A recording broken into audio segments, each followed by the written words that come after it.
always lets us know ahead of time, which is kind of interesting to me.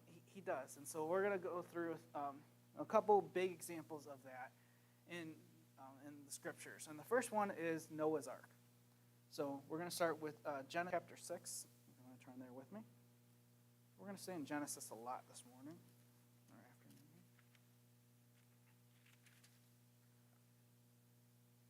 afternoon. We're going to go ahead and read verses 9 to 13. And it says, "This is the genealogy of Noah. Noah was a just man, perfect in his generations. Noah walked with Yahweh. And Noah begot 3 sons, Shem, Ham, and Japheth. The earth also was corrupt before Yahweh, and the earth was filled with violence. So Yahweh looked upon the earth, and indeed it was corrupt, for all flesh had corrupted their way on the earth. And Yahweh said to Noah, The end of all flesh is come before me, for the earth is filled with violence through them. And behold, I will destroy them with the earth." The first obvious step here, if you back up to verse 9, it says that Noah was a just man, perfect in his generations. Noah walked with Yahweh.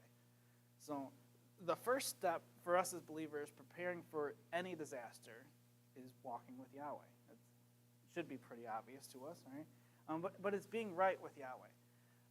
Because again, as we'll go through today, that every disaster, they were walking on Yahweh's path. And that's kind of what gave them a leg up, so to speak, in the situations that they were going to face. And ultimately, it's what got them through that, is their faith, their belief in Yahweh.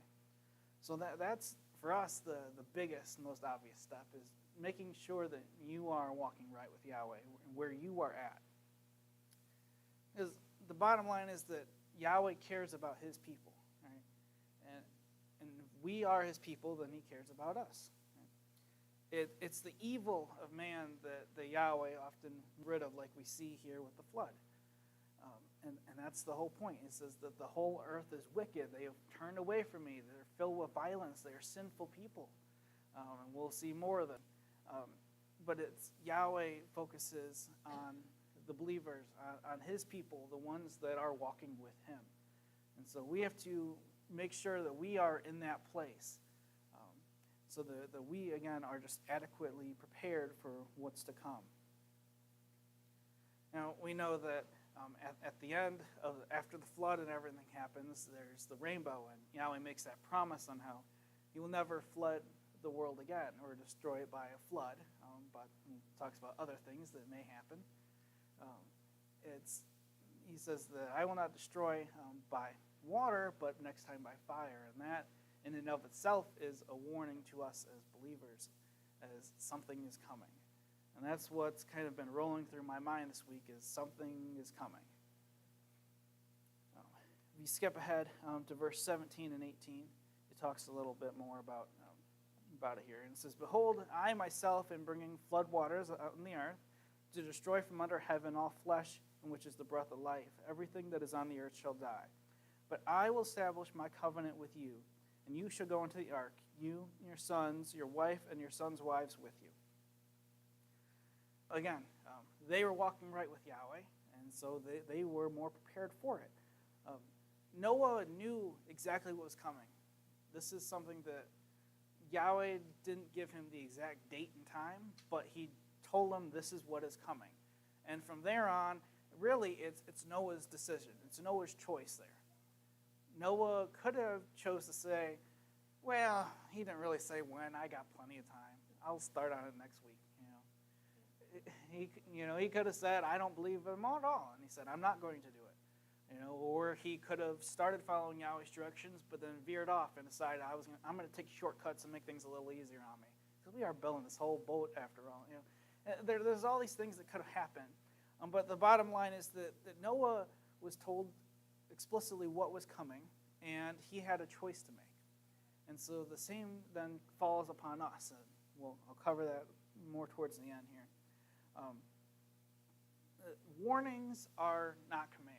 Warnings from Yahweh. And you could see that all throughout Scripture, where people are warned by Yahweh himself, by angels, by prophets, all these people bringing warnings. Now, warnings in and of themselves are not commands, but warnings give us time to prepare, because these are things that are inevitable in a way. That most of this has been stuff that Yahweh's already set his heart on, and then from there it's our choice on what we do, on how we prepare for what is to come.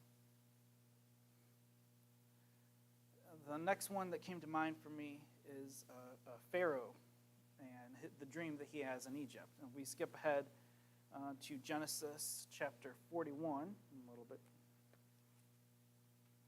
And we all know the story of Joseph here, on what happened and how he was sold into slavery by his brothers and ends up working for Potiphar and then imprisoned.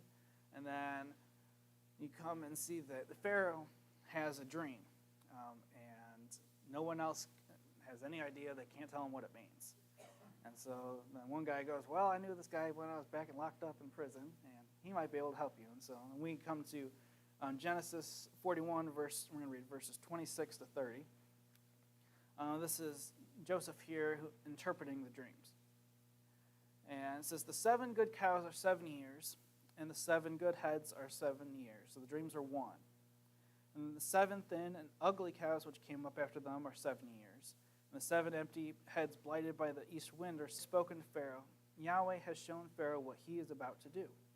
Indeed, 7 years of great plenty will come throughout all the land of Egypt. But after them 7 years, a famine will arise in all the land of Egypt, and the famine will deplete the land.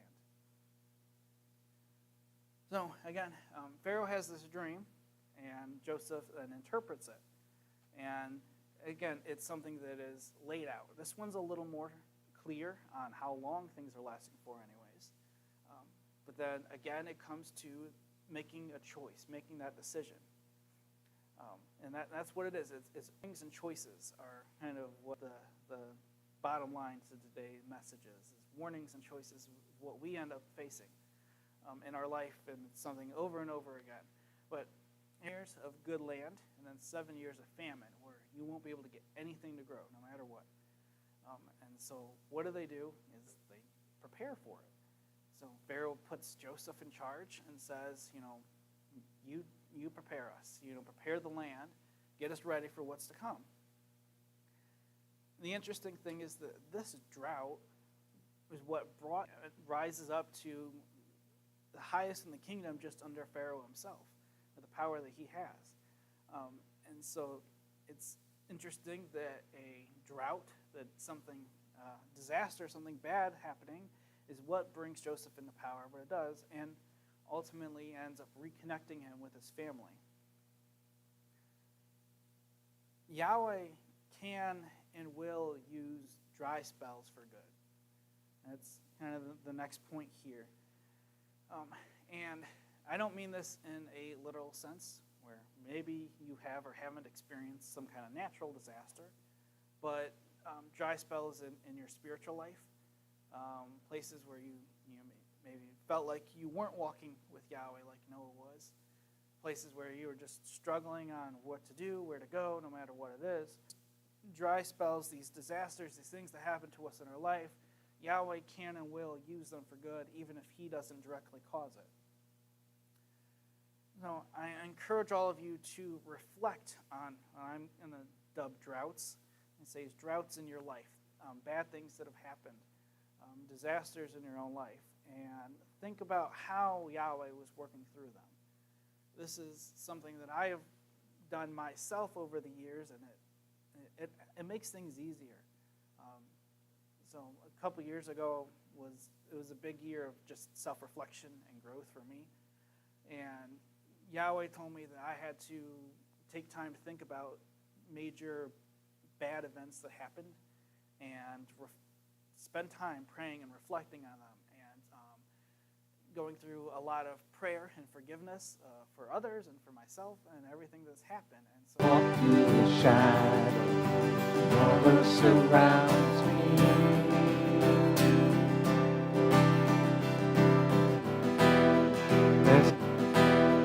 There's nothing to fear now, for I am safe with you. So when I fight, I'll fight on my knees with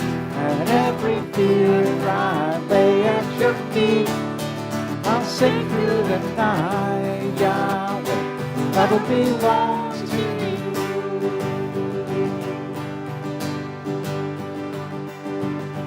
And if you are for me, can be against me.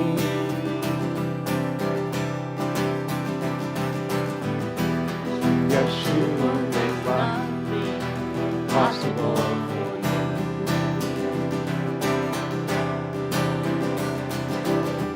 When all I see are the ashes, you see the beauty.